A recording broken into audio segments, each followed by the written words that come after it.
I respectfully invite Justice J.K. Maheshwari.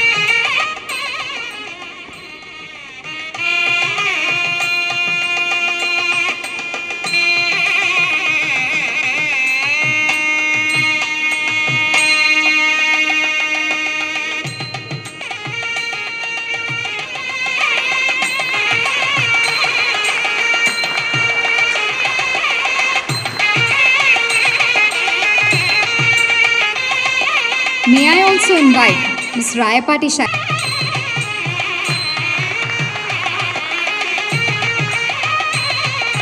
I further request R.K. Ravikrishna IPS.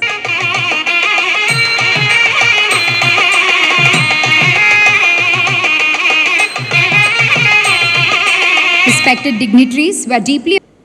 I know every one of you who are here, we have been waiting for the address of to introduce you about this need and idea before we start the conference. Telugulo మాట్లాడదాం అనుకున్నాను, క్షమించాలి. Participants to the conference on the social media abuse, the imperative to balance of freedom of expression and with regulation of Vijayawada.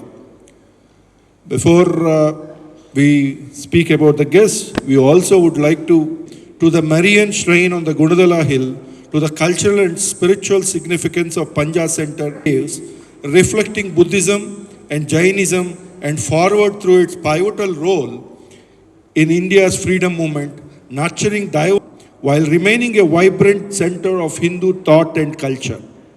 It is therefore most fitting that deliberations on social media, today's most powerful... Rayapati Sailaja గారు, chairperson AP women commission,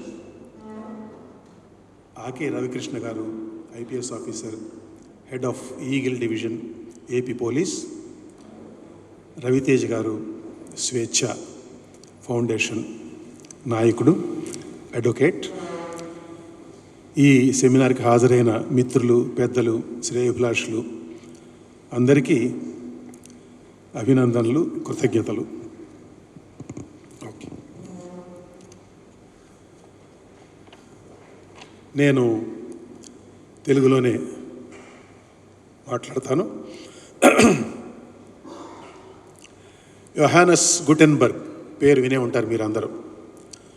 యోహానస్ Gutenberg 1440లో మొదటి printing press తయారు చేశారు. ప్రపంచం ఆ దెబ్బతో మారిపోయింది. ప్రజానీకానికి వార్తలు, సమాచారం అందించే పద్ధతిలో విప్లవాత్మకమైన మార్పు వచ్చింది. అది మొదటి విప్లవాత్మకమైన మార్పు. పుస్తకాలను ముద్రించే పని, న్యూస్ పేపర్లను అందించేది చాలా చౌకగా తయారైంది. మొదట యూరోప్లో, తర్వాత మిగతా ప్రపంచంలో. ప్రింటింగ్ ప్రెస్ మనకి రావడానికి, ఇండియా రావడానికి ఆ తర్వాత మరో 100 ఏళ్ళు పట్టింది. 1556లో పోర్చుగీస్ మిషనరీలు మొదటిసారిగా గోవాలో ఒక ప్రింటింగ్ ప్రెస్ పెట్టారు. దాంతో వారు చేసిన పని ఏమిటంటే, క్రైస్తవ మత ప్రచార సారస్వతం ఏదైతుందో దాన్ని ముద్రించి భారతదేశంలో పంచడానికి వాళ్ళు చేసిన పని అది, ఆ ప్రింటింగ్ ప్రెస్ ద్వారా. తర్వాతి కాలంలో ప్రింటింగ్ ప్రెస్ ఉపయోగాలు రకరకాలుగా మారాయి, మనకి తెలిసిందే.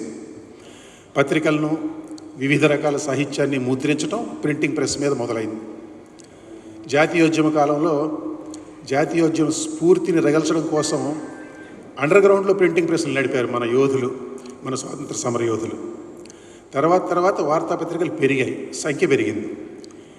ఎడిటర్లు, సంపాదకులు తమకు నచ్చిన న్యూస్ను పాఠకులకు అందించడం మొదలైంది. అయితే ఆ రోజుల్లో యజమానులు అంతగా జోక్యం చేసుకునేవాళ్ళు కాదు. ఎడిటర్లు వాళ్ళే ఇష్టం. వార్త బేసిక్గా ఎడిటర్ ఇష్టం, ఏది వార్త అనుకుంటే అదే న్యూస్ పేపర్లో వస్తుంది. అయితే ఇంకొక విషయం మనం గుర్తుంచుకోవాల్సింది ఏంటంటే, ఆ రోజుల్లో ఎడిటర్లు పబ్లిక్ ఇంట్రెస్ట్, ప్రజాశ్రేయస్సు అనే గీత దాటేవాళ్ళు కాదు. ఆ రోజుల్లో యజమానులు అసలు పట్టించుకునేవాళ్ళు కాదు. సమాచార రంగంలో రేడియో కూడా ఒక పాత్ర పోషించింది నిజానికి. కానీ రెండవ విప్లవం వచ్చింది సమాచార రంగంలో టెలివిజన్తో. మొదటి విప్లవం ప్రింటింగ్ ప్రెస్తో, రెండవ విప్లవం టెలివిజన్. 1930 దశకంలో యూరోప్లో మొదటి టీవీ వచ్చింది. ప్రజలకు సమాచారం అందించే పద్ధతిలో ఇది మరో పెద్ద జోల్ట్, మరో పెద్ద కుదుపు.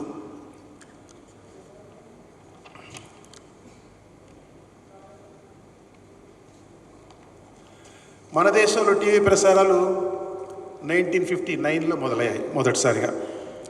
అప్పుడు దూరదర్శన్.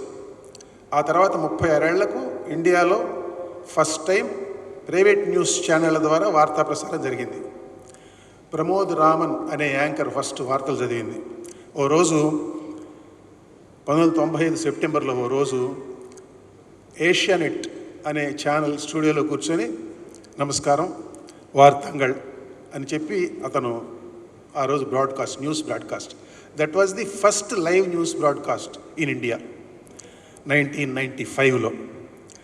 ఆ రోజు మొదలైన టీవీ వార్తలు ఉప్పెన దేశాన్ని ఎలా ముంచెత్తుతుంది మనం రోజు చూస్తూనే ఉన్నాం. టీవీతో దేశంలో న్యూస్ కన్జంప్షన్ తీరుతెన్నులు మరొకసారి మారిపోయాయి. దాని తర్వాత వచ్చిన మెగా పరిణామం ఏంటంటే డిజిటల్ మీడియా మీద ఆధారపడి వచ్చిన social media. The elephant in the room, you cannot miss it. This is the most recent phenomenon, digital media, social media అనేది. ప్రస్తుత శతాబ్దంలో మొదటి దశాబ్ద పరిణామం ఇది.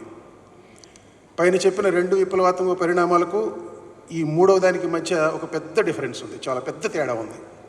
అదేంటంటే మొదటి రెండిట్లో మానవుడు, మనిషి, వినియోగదారుడు, వ్యక్తి, ఈ వ్యక్తికి ఏ రకమైన పాత్ర లేదు. అతను పాలు పంచుకునేది ఏం లేదు ఈ న్యూస్ కన్జంప్షన్కి సంబంధించిన పనిలో. సమాచారం అందుకోవటం అతను చేసే పని, లేదా ఆమె చేసే పని, అంతే, దట్స్ ఆల్. అతనికి రియాక్షన్కి ఏమీ అవకాశం లేదు ఈ రెండు రంగాల్లో. టీవీని కానివ్వండి, వార్తాపత్రికలు కానివ్వండి, అందులో వచ్చిన వార్తలు చూసి దానికి రియాక్షన్ ఇచ్చేందుకు వీళ్ళకేం అవకాశం లేదు వ్యక్తులకి. మహా అయితే ఇంట్లో మన డ్రాయింగ్ రూమ్లో మనం కూర్చొని జుట్టు పీక్కోవడం, కేకలు వేసుకోవడం, చొక్కాలు చింపుకోవడం చేయగలం, అంతకంటే ఏం చేయలేము. ఈ మూడవ ఫినామినా ఏదైతే వచ్చిందో సోషల్ మీడియా, దాంతో పరిస్థితి మారిపోయింది. ఇక్కడ వినియోగదారుడు, యూజర్, వ్యక్తి రాజు, మొత్తం అంతా వ్యక్తి స్వామ్యం. సోషల్ మీడియా బలం ప్రధాన స్రవంతి మీడియాకు మొదట అర్థం కాల, ప్రజలకు అర్థమైంది బాగా. సోషల్ మీడియా బలం ఏమిటనేది ముందు అర్థం చేసుకున్నది ప్రజలే, సమాచార రంగంలో ఉన్న ప్రధాన స్రవంతి మీడియా కాదు. అయితే ఒకసారి జనం ఆదరించడం అంటూ మొదలైంది కాబట్టి వాళ్ళు ఇక వెనకబడి ఉండలేరు కదా, they cannot effort to lag behind. అందుకని వాళ్ళు కూడా రంగంలో దిగారు. ఇవాళ ట్విట్టర్ కానివ్వండి, ఫేస్బుక్ కానివ్వండి, యూట్యూబ్ కానివ్వండి, ఇన్స్టాగ్రామ్ కానివ్వండి, వీటి మీద లేని ప్రధాన స్రవంతి మీడియా అనేది అసలు లేదు. They operate on these platforms also. వాళ్ళు కంటెంట్ పెట్టడంలో కూడా విపరీతమైన పోటీ ఉంది అందులో. ఇప్పుడు ఇంకొక విచిత్రం ఏంటంటే ప్రధాన స్రవంతి మీడియా సోషల్ మీడియా ప్లాట్ఫామ్స్ మీద కంటెంట్ పెట్టడంలో పోటీ పడేది సాటి టీవీ ఛానళ్లతో, సాటి న్యూస్ పేపర్లతో మాత్రమే కాదు, వాటితో పాటుగా వ్యక్తితో పోటీ పడతారు. They compete with individual. అయితే వాళ్ళు కూడా ఆ వ్యక్తిని గౌరవించాల్సిందే. నాగరికత మొదలైన తర్వాత భూమి మీద సోషల్ మీడియా తెచ్చినంత సోషలిజం మరెవరు తీసుకురాల. Social media is the one great equaliser.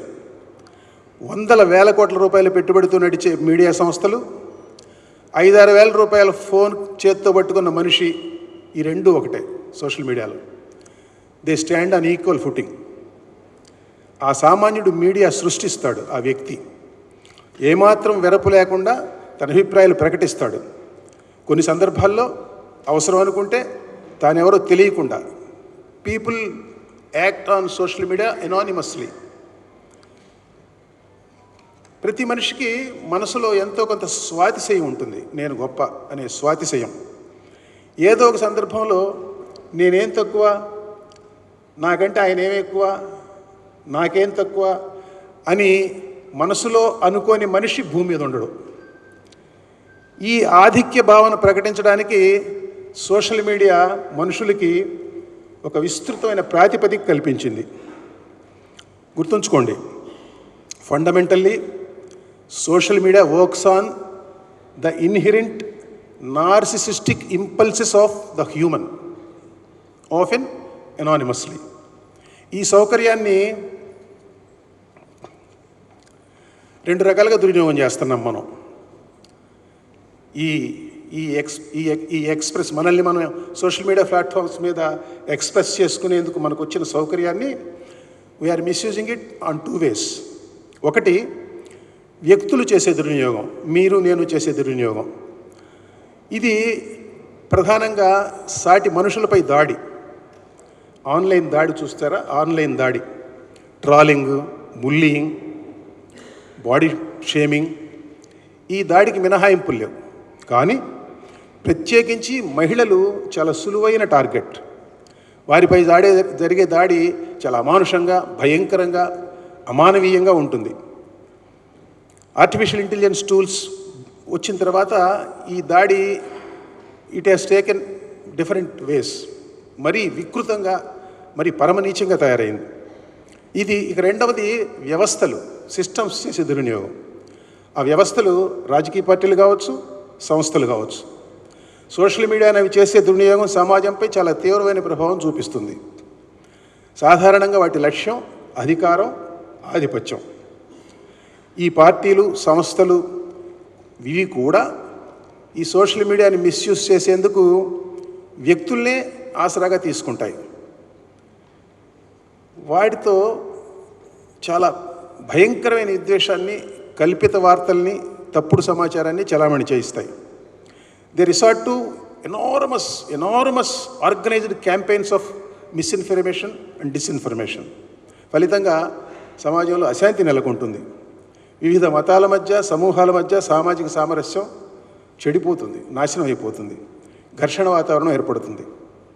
Social media వేదికలపై వ్యక్తులు, ఇండివిజువల్గా మనం స్వతంత్రంగా ప్రకటించే చెడ్డతనం ఉంది చూశారు. ఆ చెడ్డతనం వలన మనం ఎవరినైతే టార్గెట్ చేస్తున్నామో ఆ టార్గెట్ అయిన వ్యక్తులు మాత్రమే నష్టపోతారని మీరెవరు భావించని అవసరంలా. సమాజంపై కూడా ఈ మిస్యూజ్, వ్యక్తులు చేసే మిస్యూజ్ దుష్పరిణామాలు ఉంటాయి. డిజిటల్ ఎడిక్షన్ అనేది వాళ్ళకు పెద్ద జబ్బు. దానికి ఇది కూడా తోడ్పడుతుంది. కంపల్సివ్ స్క్రోలింగ్ బిహేవియర్ అనేది ఇవాళ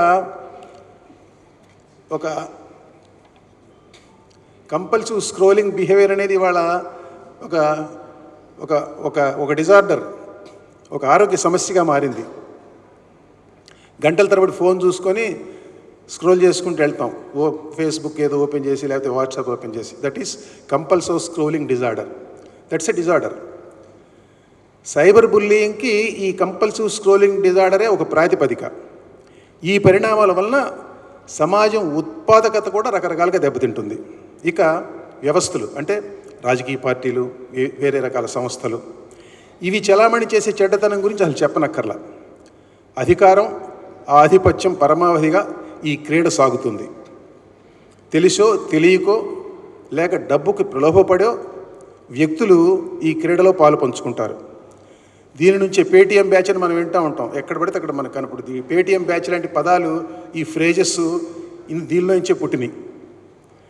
సోషల్ మీడియా వేదికలపై ఈ వ్యక్తులు, రాజకీయ పార్టీల తరపున, సంస్థల తరపున పనిచేసే వ్యక్తులు పెట్టే కంటెంట్ ఎక్కువ మందికి చేరుద్ది, యూజర్స్ ఎక్కువ మందికి చేరుద్ది. ఎందుకు?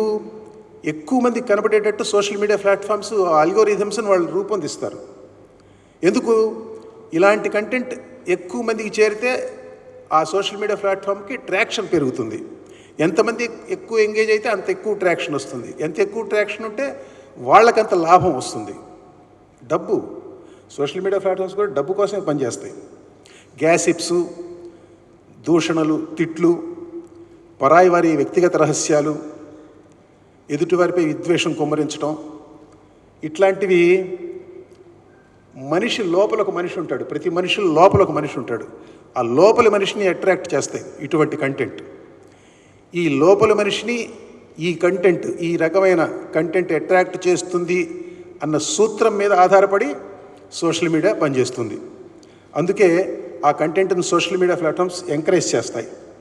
దీన్ని మరో రకంగా చెప్పాలంటే, సోషల్ మీడియా ట్రాక్షన్కు అనుగుణంగా తయారైన అల్గోరిథమ్స్ ఏవైతే ఉన్నాయో అవి మనిషి ఆలోచనలను షేప్ చేస్తున్నాయి. సాఫ్ట్వేర్, అల్గోరిథం అంటే సాఫ్ట్వేర్ అనేది చాలా సైలెంట్గా, నిశ్శబ్దంగా సమాజం నడకను ఇన్ఫ్లుయెన్స్ చేస్తున్నది, ప్రభావితం చేస్తున్నది. అది ఎంత ప్రమాదకరమైన విషయం ఆలోచించండి ఒక్కసారి. గుర్తుపెట్టుకోండి, సోషల్ మీడియా ప్లాట్ఫామ్లో వాటి యజమానులు నడిపేది ఫేస్బుక్, యూట్యూబ్, మరొకటో ఇన్స్టాగ్రామ్, ఇంకోటో. ఈ సోషల్ మీడియా ప్లాట్ఫామ్స్ని ఆ యజమానులు నడిపేది సమాజం కోసం కాదు, వాళ్ళ లాభాల కోసం నడుపుతున్నారు, డబ్బు కోసం నడుపుతున్నారు. ఇలాన్ మస్క్ అనే పెద్ద మనిషి గురించి మీరు వినే ఉంటారు. ఆయన ట్విట్టర్ కొన్నాడు. ట్విట్టర్ కొన్నప్పుడు ఆయన ఏమన్నాడో గుర్తుందా మీకు? He said he aimed to make Twitter a platform for free speech around the world, around the globe. That's what he said. అయితే ఆయన చేతికి వెళ్ళిన తర్వాత ఎక్స్గా మారింది. అది ట్విట్టర్ కాస్త ఎక్స్ అయింది. అయితే ఆ ఎక్స్ ఇవాళ విద్వేషాన్ని, దుర్మార్గ ప్రచారాన్ని ఎక్కువ ప్రోత్సహిస్తుంది. మంచికి దారితీసే ట్వీట్స్ ఏమైనా ఉంటే వాటిని కర్టైల్ చేస్తుంది, డిస్కరేజ్ చేస్తుంది. అట్లా తయారైంది. సోషల్ మీడియా వేదికలు ఎక్కువ మందికి ఆట స్థలాలుగా మారాలి. ఎక్కువ మందికి ఆట స్థలాలుగా మారడం కోసం, ఆ లక్ష్య సాధన కోసం టెక్ జైంట్స్ అని మనం ఏదైతే అనుకుంటున్నామో, ఈ 3-4 టెక్ జైంట్స్, ఈ సంస్థల యజమానులు అల్గోరిథమ్స్ని ఆ రకంగా రూపొందిస్తారు. ఆ రకంగా రూపొందించటం మీద ఇవాళ మానవ సమాజం నడకే ఆధారపడుతున్నది.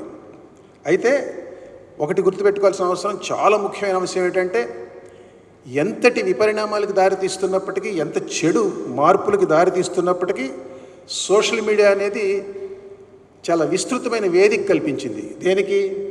ఫ్రీ స్పీచ్కి వాళ్ళ సోషల్ మీడియా వేరే వేదికల మీద లేనంత స్పేస్ సోషల్ మీడియా వేదికల మీద ఉంది ఫ్రీ స్పీచ్కి. దాన్ని మనం మర్చిపోకూడదు. వ్యక్తికి ఎంపవర్మెంట్ ఇచ్చింది సోషల్ మీడియా. మనిషికి అవరోధాలు లేని భావ ప్రకటన వలన సమాజానికి మంచి జరుగుతుంది తప్ప చెడు జరగదు. Unfettered free speech does good for the society. అయితే దాన్ని దుర్వినియోగం చేస్తే, ఆ ఫ్రీ స్పీచ్ని దుర్వినియోగం చేస్తే సమాజానికి చెడు జరుగుతుంది తప్ప మంచి జరగదు. ఇప్పుడు మరి మంచికి దారి చేసే ఆ ఫ్రీ స్పీచ్ని దెబ్బతీయకుండా సోషల్ మీడియా మీద దాని దుర్వినియోగాన్ని అడికట్టడం ఎలా? That brings me to the focal point of this seminar. How to come up with workable tools to make social media safer and possibly A more productive space without restricting the scope for free speech. ఈ సెమినార్లో పాల్గొంటున్న మన వక్తలు వెలుగుచ్చే అభిప్రాయాలు ఈ free స్పీచ్కి ఇబ్బంది కలగని రీతిలో social media దుర్వినియోగాన్ని అరికట్టడం ఎలా అన్న అంశం మీద విస్తృతమైన చర్చకు దారితీస్తాయని నేను ఆశపడుతున్నాను. I have tried to outline the contours of this subject. Now it is up to our distinguished guests to examine it further. We are honored here to have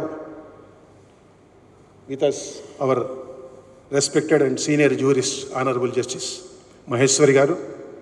I am sure his insight into the subject will pave way for an informed and meaningful dialogue.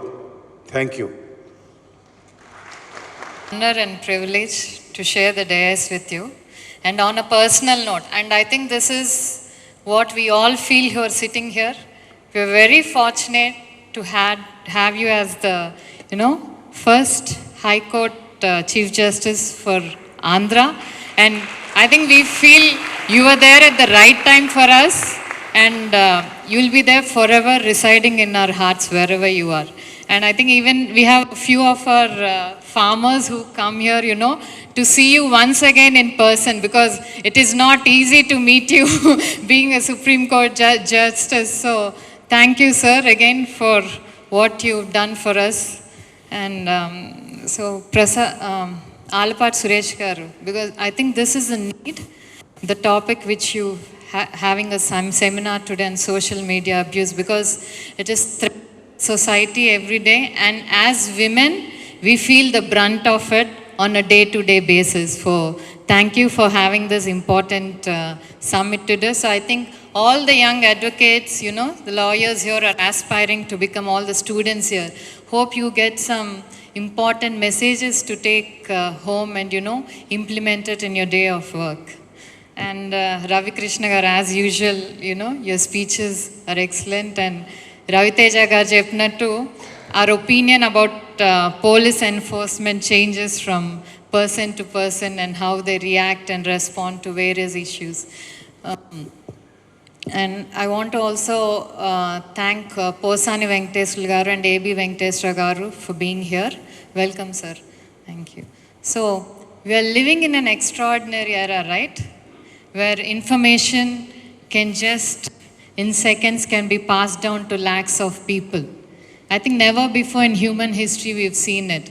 But we are both fortunate and unfortunate to live in such an era because we know the pros and cons of social media and how it affects us. So, at the same time, as Suresh Garu said, social media has amplified voices, enabled entrepreneurship, civic partnership, strengthening civic partnership, and also gave women new platforms for expression and opportunity, right?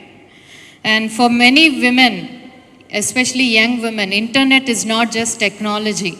It is education, employment, identity, and aspiration. So, but the same technology empowers us also causes immense damage. Because we can say that because the number of people approaching either the police officials or the Women Commission, what they're going through because of social media harassment, the numbers are alarming. And the same platform that gives us a voice can also silence us through abuse. We had personal experience with this, we and many of the women of Andhra Pradesh and Amaravati during the last 5 years, we were tried to silence our voices, through social media abuse or online abuse. But at that time for us, survival was more important than giving up, just because of the trolls. So our mental strength collectively was greater, far more than the trolling we were subjected to. And we were successful in overcoming it. But not every woman, let it be a student or a girl child going to school, has the same mental strength to overcome that. And they resort to, so because the number of suicides are happening, especially among students and young women, college going students. So one day they find, the very next day, we find them dead, committing suicide. So, and we don't know the reason, especially then we come to know, it's because of some harassment, because we share our photos, intentionally, or just because he's a friend or something. But then that is the same thing which is used as a weapon against them. And a lot of people don't know how to overcome that and resort to those measures. So, the pros are how, we can't exist without social media, definitely, because it has its advantages. One recent instance is where, 11-month-old baby Purvika, how that 16 crores were collected, 10 crores were collected in a short time just because of social media campaigning to save her life. So there should be a balance between how social media is used. But we must also ensure that digital spaces remain safe, lawful, and respectful while protecting the freedom of expression. Though you already talked about, sir, Article 19.1, at the same time, and also 19.2, you talked about it, where there are reasonable restrictions placed on, freedom of speech. And Supreme Court has also been repeatedly emphasizing the need for it, Shreya Singhal, which I've already mentioned. And also in Subramaniam Swamy versus Union of India, the court upheld criminal defamation, observing that freedom of speech does not include a right to injure another person's reputation because dignity is a part of fundamental right according to Article 21. So these what Constitution has written, has been written, it all needs to be carefully balanced so that social media is a, safe space for many young women today. And court has recently also stressed that, digital spaces are not law-free zones and that they are subjected to the same standards of civility and legality as physical spaces. So the principle is very clear here. The Constitution protects expression but not abuse. And criticism is protected, but intimidation is not. And debate is democratic, but harassment is unlawful. And today the data tells us that the balance has become urgent because according to many surveys, cyberbullying and online abuse against women are increasing. NCRB reports have said that in just 4 years, there's a 118% increase, in online stalking, especially against women, harassment, intimidation, and abuse. Because whenever a woman speaks her mind or speaks the truth, the only way she can be tried to silence is by assassinating her character or, causing mental stress through severe trolling. So that needs to be carefully, as you said, it's not the intent, but the impact which digital abuse has on the person. It should be, as Sir said, it should be victim-centric, whatever, the punishment should be given. So, and one more adding factor to what we talked about abuse against women is also digital literacy among women is low. Though, there's a free internet, companies are vying to provide 5G and 4G at low rates, but digital literacy is low. And this is a digital gender divide which is happening. So, when access itself is unequal and safety is uncertain, women face a double disadvantage. So, this is one more thing we also have to overcome. And these are just technical offenses. When we talk about social media abuse, it's not just technical offense we are talking about. We are talking about health, reputation, education, employment opportunities, and sometimes even physical safety. So we need to protect our women from all this. So we have many legal provisions, as Sir said, IT Act, BNS, and IT intermediary rules, all these exist. But when it comes to, the gaps, there are gaps in redressal and conviction because technology is evolving faster than enforcement capacity, as you said. And it is very challenging to determine jurisdiction. There's a very thin line of how we approach each case, looking at freedom of expression, as we keep on telling about. Because whenever say something to us, we say, I have my freedom of expression, so freedom of speech, I can say whatever I want. So that balance, I think hopefully you'll be enlighten us on how we can tackle the problems which come to us on a daily basis. Even POSH, as we keep talking about sexual harassment of women at workplace, applies equally to online and virtual workspaces. Unfortunately, even in a physical setting, it's not taken seriously. So we can imagine how it is being, applicable to online and virtual workspace harassment. Even courts have emphasized that misconduct through digital communication can constitute, workplace harassment. So we also have to see how we need to overcome that. At the same time, as Sir said, we should learn from the best practices which are happening worldwide. There's nothing harm in, sharing the best practices and learning through them. Globally, many countries are attempting similar balances between safety and free speech. The European Union's Digital Service Act mandates swift removal of abusive content and victim-friendly reporting mechanisms. And as Sir said, United Kingdom, an incident happened. So even UK's Online Safety Act requires risk assessment for illegal harms, especially those affecting women and minor children, which is really important because in this present generation, the children are under undue influence because they have access to huge resources available online and peer pressure, and there's free content available. There are no restrictions on what kind of content is available online. So children are really at a greater harm. And Australia has introduced strong powers for its e-safety commissioner, so that gives them the powers, to rapid content removal and standards to prevent bullying against minors.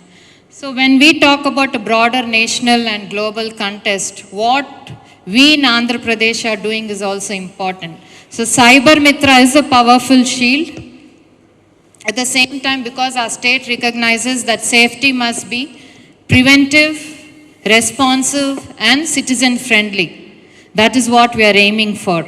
And I think I can proudly say, sir, because what actions the government has been taken recently for the past 1 year, where especially abuse through social media or online is being taken seriously, including the arrest of cyber offenders in some activities. So I think we've seen a decline at about 17%. But still that's not enough, because as technology evolves, it rapidly changesly. We should, even cyber enforcement, their technology should be able to catch up with how social media technology is changing. And the state government has also acknowledged that emerging online harms require specialized legal thinking.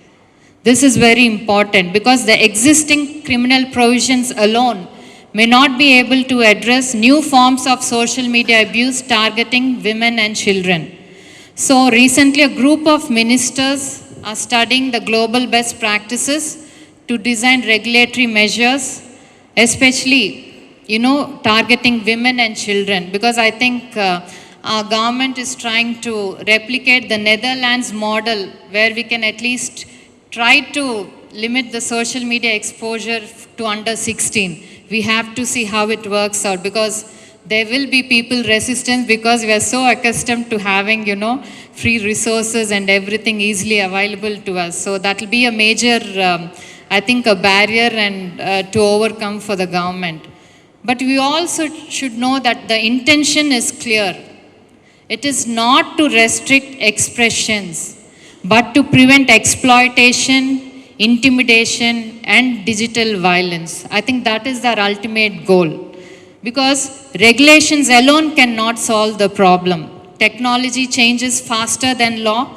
Therefore, social responsibility, must accompany legal responsibility. Because unfortunately, we are living in a society where instead of cultivating a culture and response and respect for every individual, as Ravi Krishna Garu said, political parties are empowering. I mean, unfortunate to use this word, but definitely political parties are empowering people to resort to social media abuse for their own advantages. I don't know about other states, but we have seen the trend in Andhra Pradesh since 2019, where even the highest legal systems were not spared. Even the judges were told. We've all seen that. That is very unfortunate. So we need to have some strict guidelines to overcome all that.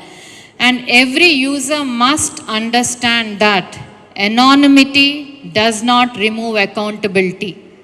You're not bold enough to face someone when you're making a comment. You hide behind an anonymous name, but that doesn't make you free from accountability. And every institute must understand that online safety is part of workplace safety. And every platform, like these social media platforms, must understand that profit cannot come before protection. So safety and freedom should go hand in hand.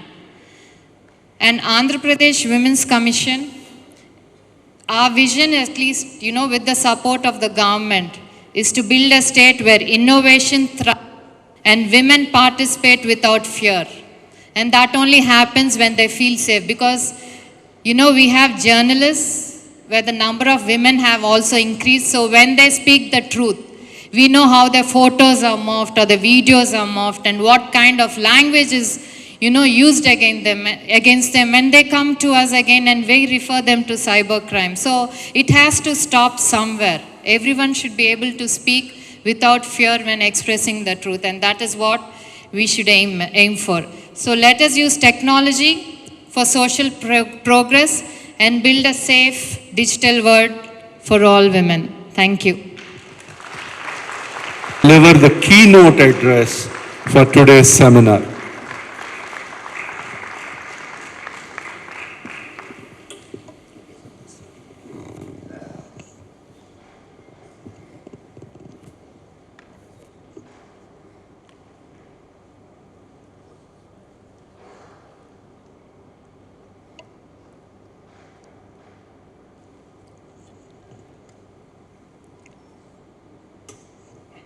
Very good morning, everyone.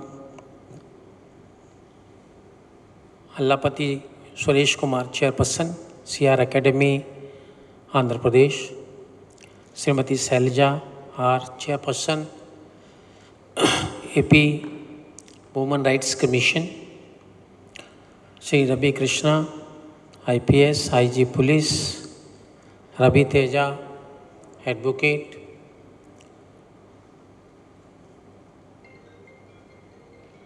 Dignitaries of the dais, distinguished members of the bar, esteemed journalists, media professionals, bright young students, a very warm good morning. In the morning, when I get up,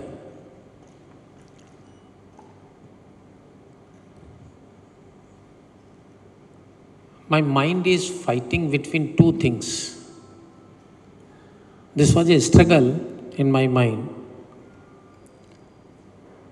I am going to address in one social media function. So first I should reach here well in time. Otherwise, I will be told in the social media that the judge of the Supreme Court has become late to reach. Thanks to Ravi Teja, he reached well in time and he told me, "Sir, stop yourself. Social media personals who want to listen you have not reached well in time." So I was relaxed. This is one example. I will analyze this.